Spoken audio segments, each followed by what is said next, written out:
नमस्कार, मैं सुरेश कुमार। सबसे पहले आपसे रिक्वेस्ट है कि अगर आपने चैनल को सब्सक्राइब नहीं किया है, तो सब्सक्राइब बटन पर क्लिक करके चैनल को ज़रूर सब्सक्राइब कर लें।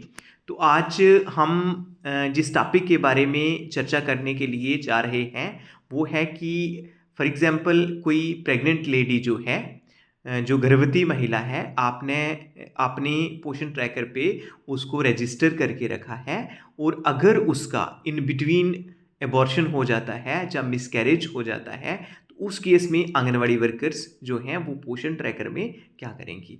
तो उस केस में आपने क्या करना है कि पोषण ट्रैकर पे जो होम पेज पे आना है, जहाँ जो बेनिफिशरीज़ हैं, जहाँ पे क्लिक करना है। तो जहाँ पे जो फ़ोल्डर खुल जाएगा और इस फ़ोल्डर में सबसे पहले जो आती हैं वो प्रेग्नेंट वीमेन है, आपने यहाँ पे क्लिक कर देना है।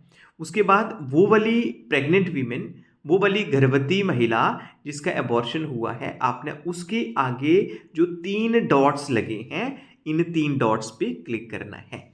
जैसे ही आप क्लिक करते हैं तो जहाँ पे जो न्यू फोल्डर आ जाता है, इसमें अलग अलग ऑप्शंस दिए गए हैं। सबसे ऊपर है अपडेट प्रोफाइल, फिर migrate to lactating mother, add growth and nutritional details, add vaccination detail, create retrieve आभा, उसके बाद माइग्रेट आउट, THR/HCM ऑप्शन, उसके बाद है गेस्टेशन वेट गेन, फिर है बॉडी मास इंडेक्स और miss carriage abortion still birth.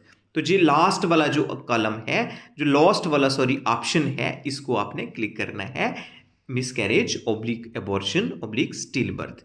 जैसे ही आप ये क्लिक करते हैं तो न्यू फोल्डर खुल के आता है, जहाँ पे सबसे ऊपर होता है मिसकैरेज/एबॉर्शन/स्टिल बर्थ, जहाँ पे एक नोट लिखा है, if the delivery is successful and the baby is alive, please choose migrate to lactating mother और क्लिक हेयर। तो अगर आपका जो डिलीवरी है वो सक्सेसफुल हो जाता है, उसके बाद अब बच्चा जो है वो अलाइव है, उस केस में आपने क्या करना है, कौन सा ऑप्शन चूज करना है, वो माइग्रेट टू लैक्टेटिंग मदर पे करना है, जहाँ सबसे ऊपर क्लिक कर देना है। जी हम बात कर रहे हैं अगर मिसकैरेज हो जाता है, अगर एबॉर्शन हो जाता है या स्टिल बर्थ है। तो जी देखिए, आप नीचे चले जाएंगे, जहाँ पे अगर मिसकैरेज होता है तो सबसे पहले मिसकैरेज वाला है, miscarriage spontaneous abortion unexpected ending of pregnancy in first 20 week of gestation.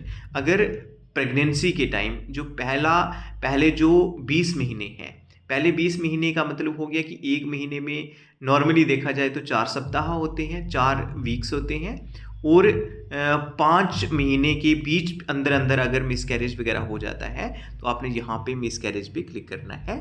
तो एबॉर्शन भी जो with in 20 weeks of pregnancy अगर एबॉर्ट होता है जो है फीटस, उस केस में जो है जहाँ पे एबॉर्शन के कॉलम पे क्लिक करना है। जैसे मिसकैरेज पे कॉलम पे क्लिक करेंगे, डेटा मिसकैरेज डाल देंगे और सबमिट कर देंगे। अगर आपका एबॉर्शन है तो एबॉर्शन वाले कॉलम पे क्लिक कर देंगे, डेट ऑफ एबॉर्शन पे सेलेक्ट करेंगे और सबमिट कर देंगे। डेट ऑफ एबॉर्शन में जैसे ये फोल्डर खुल जाता है, आपने मंथ डालना है, डेट डालनी है।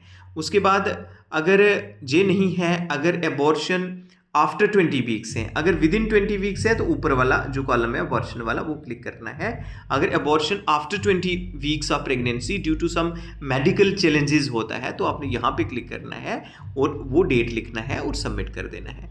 और आगे स्टिल बर्थ है। स्टिल बर्थ का क्या मतलब होता है, डेथ और लॉस ऑफ बेबी बिफोर और ड्यूरिंग डिलीवरी। अगर डिलीवरी के टाइम अनफॉर्चुनेट बेबी की डेथ हो जाती है, उसके कहने का मतलब जो स्टिल बर्थ का मतलब अगर हम आम भाषा में बोलें तो जो मरा हुआ बच्चा पैदा होता है उसको स्टिल बर्थ बोलते हैं। अगर बच्चा जो पैदा हो जाए तो अलाइव पैदा हो, अगर बच्चा जिंदा पैदा होता है उसके बाद मरता है तो वो इनफेंट मोर्टेलिटी में आता है, वो स्टिल बर्थ में नहीं आता है। एक बार दोबारा से रिपीट कर रहा हूँ, स्टिल बर्थ का मतलब होता है कि बच्चा पैदा तो हुआ है लेकिन अनफॉर्चुनेटली वो बच्चा मरा हुआ पैदा हुआ है, तो उस केस में स्टिल बर्थ। तो अगर ऐसा केस है तो आपने यहाँ पे क्लिक करना है, डेट ऑफ डिलीवरी और सबमिट कर देना है।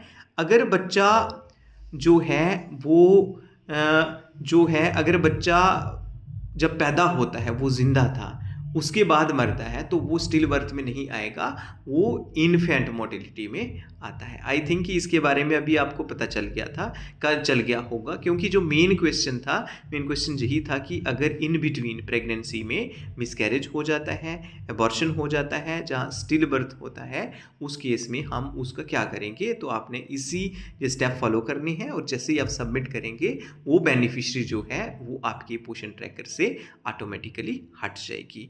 तो आज के लिए इतना ही था। धन्यवाद।